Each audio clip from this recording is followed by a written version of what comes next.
Before using ZP1 smartphone gimbal for the first time, please fully charge the ZP1 smartphone gimbal. Connect the USB Type-C cable to the charging port for charging. When the battery level indicator is on, it indicates that the battery is charging. When all the battery level indicators are on, it indicates that the battery is full charged. Insert the mobile phone in the mobile phone holder. Keep the mobile phone's right side close to the 2S. Loosen the balanced adjustment knob.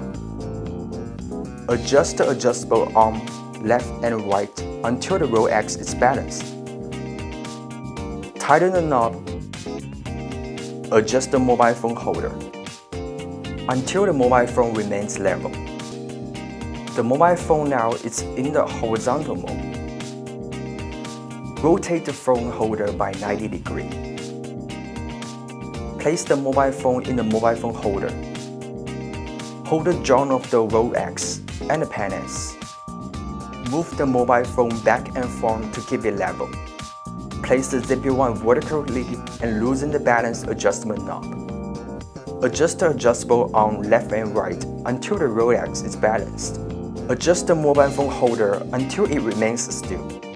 Tighten the knob. The mobile phone now is in the vertical mode.